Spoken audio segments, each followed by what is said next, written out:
the last day of Black History Month, we continue our story of trials and tribulations with Pastor Ronnie Hampton in Lynch.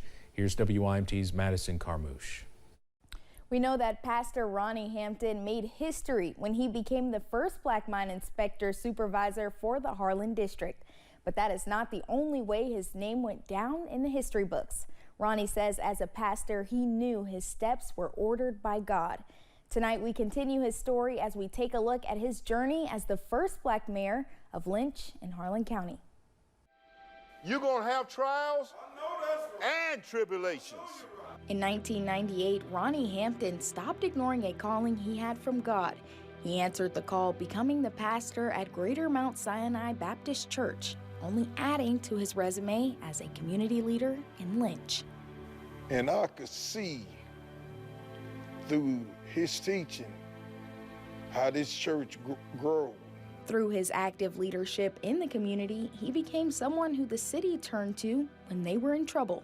The city of Lynch asked me would I take the city because it was in disarray.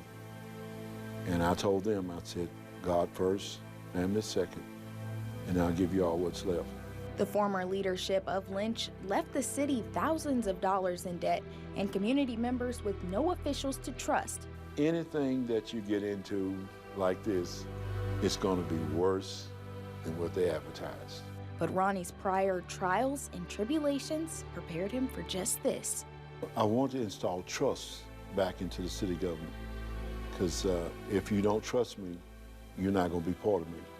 So I made myself visible to the people as I did at the coal mines. As Ronnie became the first black mayor in 2010, people agree that he was able to bring together the people of Lynch by just being himself.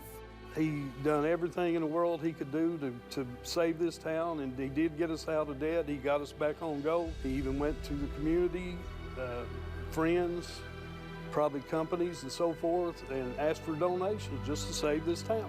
It was the city's debt that led him to take on the role of mayor.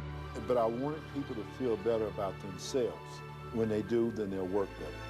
But the mark Ronnie left on the city was much greater than any donation he could have gotten.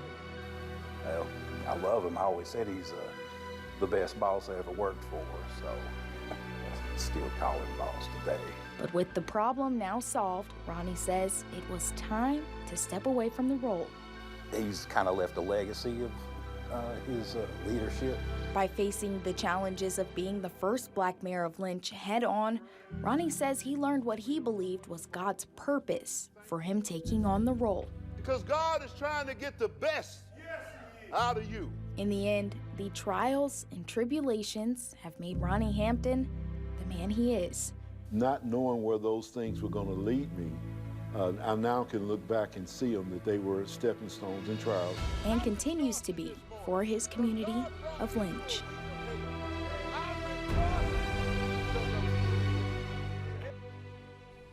The road may not have been easy for Ronnie as he faced trials and tribulations as a first black man in multiple areas of life, but he says that if he did not face these challenges, he would not be able to spread the word of God with so much conviction and power. In studio, Madison Carmouche, WYMT Mountain News.